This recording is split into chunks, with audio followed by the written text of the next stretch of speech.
Ontem, Goiânia completou 84 anos. E por isso nós vamos discutir um dos principais problemas da capital, a mobilidade urbana.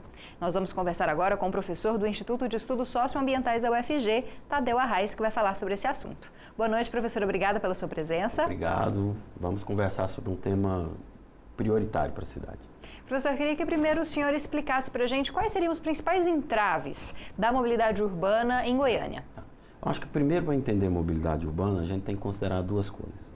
Primeiro, o uso do solo de Goiânia. O que significa isso?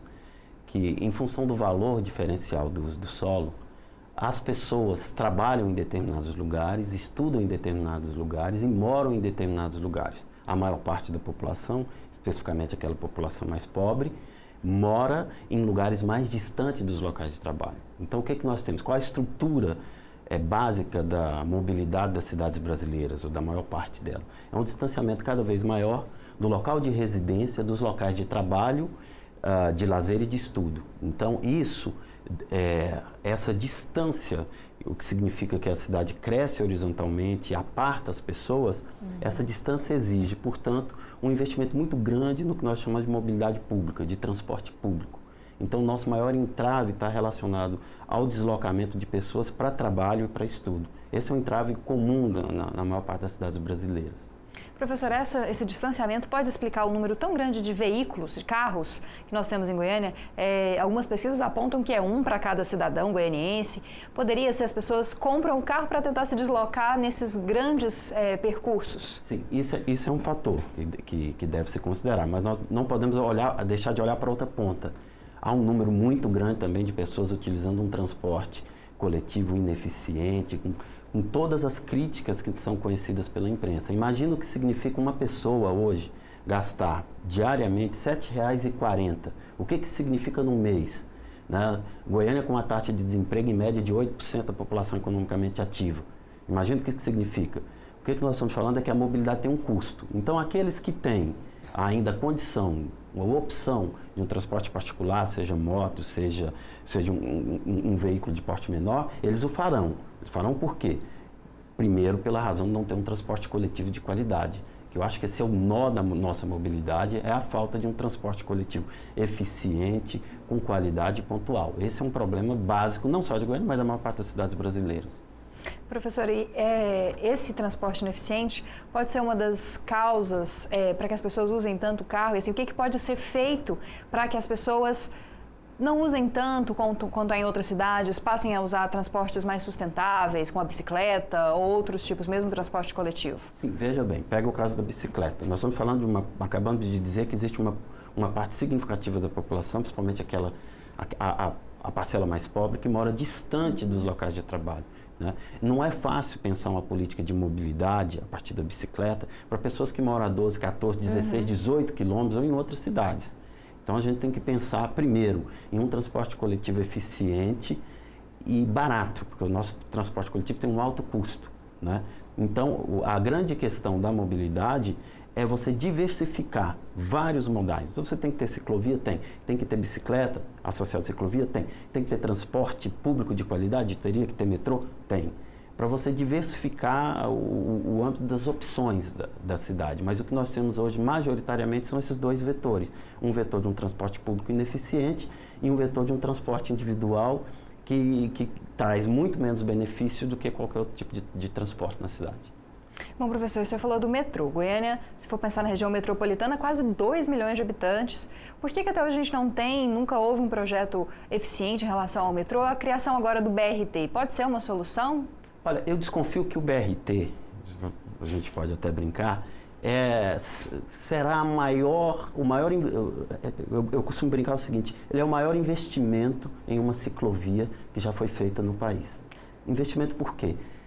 Ele é totalmente inoperante, ele tem sido utilizado como ciclovia, ainda bem, refuncionalizado para a população. Teria que ser inaugurado 1 ano e meio atrás e até hoje as obras, quem acompanha, basta observar, sabe o que está virando. BRT.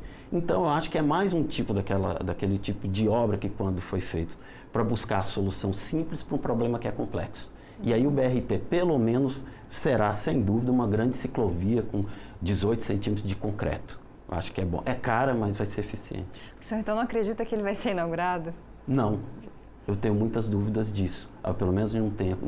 E não acredito que ele solucione, dado a leitura do padrão de urbanização da cidade, de expansão da malha, que ele resolva o problema da mobilidade de Goiânia. Eu acho que é mais uma ilusão que foi vendida com toda a pompa e circunstância e que no aniversário de Goiânia nós sabemos o que nós não foi sequer capaz de inaugurar. Então, sou pessimista nesse sentido.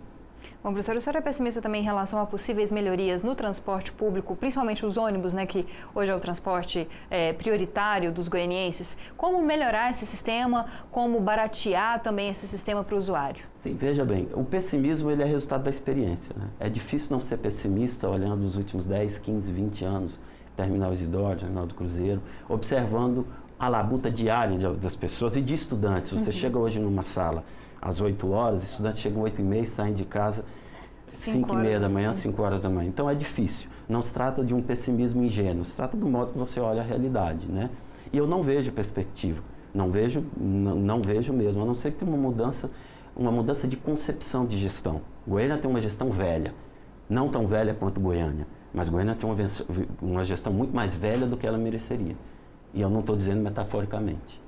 Em relação a esse problema da distância dos locais de trabalho, dos locais de moradia, haveria alguma forma de ocupar locais, por exemplo, o centro de Goiânia que está sendo desocupado, colocar as pessoas mais próximas desses locais de trabalho? Essa pergunta é perfeita. Veja bem, é possível fazer regularização fundiária nas áreas próximas do centro de Goiânia, mas o que o governo faz é o contrário. Ele quer retirar parte, por exemplo, no último ato dessa gestão, retirar parte dos moradores, principalmente os moradores pobres do Jardim Botânico, e locá-los para Deus quer sabe onde. Ou seja, jogá-los para lugares muito mais distantes. Então ele tenta resolver um problema que não é um problema, é um falso problema, mas acentua um outro tipo de problema que é a mobilidade. Criar conjuntos habitacionais na margem de Goiânia é negar que nós temos um grande estoque de áreas passíveis de loteamentos populares, passíveis de construção de conjuntos habitacionais populares, tal qual fez, por exemplo, o Pedro Wilson na Marginal Botafogo. E ninguém reclama, porque foi um empreendimento exitoso. Portanto, a nossa política urbana, o nosso zoneamento, na verdade, ele prejudica a mobilidade, e tem sido assim historicamente. Bom, professor, infelizmente nosso tempo chegou ao fim. Queria agradecê-lo novamente pela sua presença, pelos esclarecimentos. Infelizmente, uma perspectiva bem pessimista, né, para a cidade. Não trago boas notícias para Goiânia e nem poderia. Obrigado. Muito obrigada, professor.